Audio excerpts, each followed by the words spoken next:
किसी ने ये नहीं कहा कि इजराइल का जो न्यूक्लियर बॉम्ब है वो ज्यूश बॉम्ब है, लेकिन इसको इस्लामिक बॉम्ब उन्होंने, और इंडियन का जो है वो हिंदू बॉम्ब है, वो कभी नहीं कहा तो, किसी ने। लेकिन वो एक कैंपेन थी। सबसे बड़ी खबर जो इस वक्त पाकिस्तान में चल रही है, जो बाइडन का एक स्टेटमेंट है।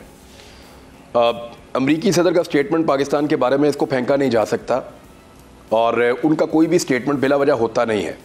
बड़े लंबे अरसे से वो पाकिस्तान के बारे में बात करने से गुरेज भी कर रहे थे।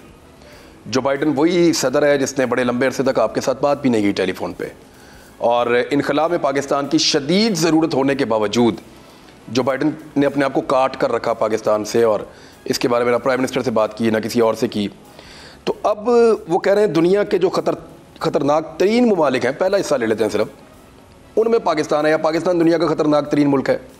क्या आप इस वक्त इस स्टेटमेंट से एग्री करते हैं पार्शली, अगर इसको आप देखें? देखिए इमरान, पहले तो हमारी सारी कौम को एक चीज़ समझनी है कि ये इन्होंने जब शोर मचाया ना कि जी पाकिस्तान आइसोलेट हो गया और मेरी गवर्नमेंट की फॉरेन पॉलिसी बहुत बुरी थी और अब हम रीसेट करने जा रहे हैं, तो पहले तो ये क्लैरिटी हो जाए कि ये जो रीसेट करने जा रहे थे, यानी हमने जो आइसोलेट किया था और इन्होंने पाकिस्तान को मेन स्ट्रीम में लेके आना था, यही इन्होंने शोर मचाया ना शुरू में। तो ये जो स्टेटमेंट आई है, ये स्टेटमेंट के दो पहलू हैं।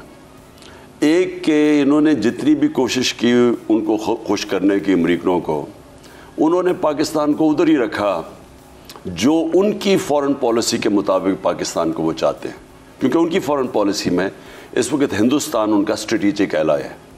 तो पाकिस्तान जितनी भी उनकी खिदमत करेगा, वो ये ना समझें कि वो हमें एकदम ओवरनाइट कि जी हमारे जाके बड़ी उनके पैरों में गिर गए हैं, हमारे फॉरेन मिनिस्टर या यहाँ से जो जितने भी शहबाज शरीफ भी गया वहाँ उसने मांगा भी कि जी मुझे पैसे चाहिए, मर गए, लुट गए। इससे कोई फ़र्क नहीं पड़ेगा, क्योंकि वो अपने इंटरेस्ट के मुताबिक अपनी फॉरेन पॉलिसी बनाते हैं।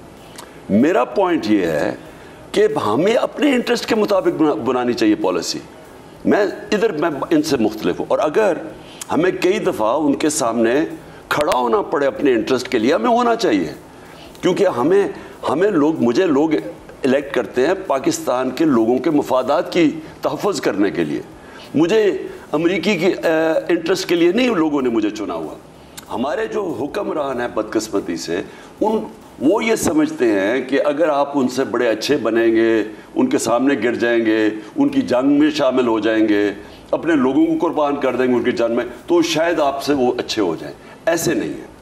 और दूसरी जो इसमें पहलू जो मुझे लगा है कि हमारे वो पाकिस्तान को खतरनाक तरीन मुल्क करार दे रहे हैं, जो उसके अंदर न्यूक्लियर की उन्होंने बात की है। एक्चुअली तो ये दूसरा पोर्शन है कि हमारा मुल्क एक ऐसा मुल्क है जहाँ इस्तेहकाम नहीं है और न्यूक्लियर पावर हैं। लेकिन दुनिया में जितने भी मुल्क हैं एटमी मुल्क, वहाँ पे अगर इस्तेहकाम की आप बात करें तो क्या पाकिस्तान से उनका फ़र्क नहीं है?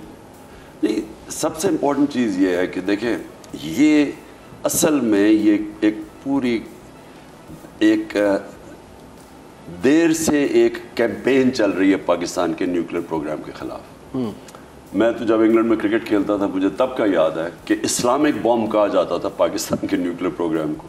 किसी ने ये नहीं कहा कि इजराइल का जो न्यूक्लियर बॉम्ब है वो ज्यूश बॉम्ब है, लेकिन इसको इस्लामिक बॉम्ब उन्होंने, और इंडियन का जो है वो हिंदू बॉम्ब है, वो कभी नहीं कहा किसी ने। लेकिन वो एक कैंपेन थी, और इसके पीछे मगरबी ऑडियंस के लिए ये था कि मुसलमान बड़े गैर जिम्मेदार टाइप लोग हैं, ये फनेटिक्स हैं, ये फंडामेंटलिस्ट हैं, तो इनके हाथ में अगर बॉम्ब आ गया तो दुनिया को ख़तरा है। इसके पीछे पूरी एक प्रोपेगेंडा कैंपेन थी। पोर्टेड गवर्नमेंट आई तो मैंने तब एक बात कही समी इब्राहिम के प्रोग्राम में, मैंने तब कहा कि ये जिस तरफ लेके जा रहे हैं पाकिस्तान को, इनमें ना अहलियत है, क्योंकि ये बैंकरप्ट मुल्क हमें छोड़ के गए थे। अब जो हमें मुल्क छोड़ के गए थे 2018 में, आप मुझे बताएंगे जो हम अप्रैल 2022 को ये जब आए हैं, ज़रा सिर्फ मुआवजा कर लें कि ये क्या छोड़ के गए थे जब तेल इंटरनेशनल मार्केट में आधी कीमत का था। हमें असल मुश्किलात पड़ी हैं क्योंकि तेल दुगना हो गया। उसके बावजूद हम किधर छोड़ के गए थे पाकिस्तान को, ये किधर छोड़ के बैंकरप्ट करके गए थे। अब मैं जैसे ये वापस आए, जैसे इनकी स्टेटमेंट्स आई, रुपया गिरना शुरू हो गया, पैनिक आ गई, सबको नजर आ, ये इस्लामिक बॉम्ब के पीछे जो पड़े हुए हैं, मुझे खतरा ये है कि ये हमारे से जो कीमत मांगेंगे, हमारी जो नेशनल सिक्योरिटी है, तो ये आपको हादसाती तौर पर नहीं स्टेटमेंट लगता? आपको लगता है ये एक मंसूबे का हिस्सा है, हम वहां तक पहुंचे हैं? नहीं, मैं सिर्फ ये कह रहा हूं कि अगर मंसूबा नहीं भी है तो इस तरह की बात करनी पाकिस्तान के मुतालिक, जब इन्होंने रीसेट कर दिया हमारे ताल्लुकात अमेरिका से। मैं इमरान खान हूं, आप बोल्ड न्यूज देख रहे हैं। सबसे बड़ा चैनल बोल, सबसे बड़े एंकर इमरान रियाज खान के प्रोग्राम इमरान खान बोल के साथ ने रेटिंग के तमाम रिकॉर्ड तोड़ दिए। 56% नाज़रीन ने बोल न्यूज को देखा, सोशल मीडिया पर भी सबने ज्यादा देखा।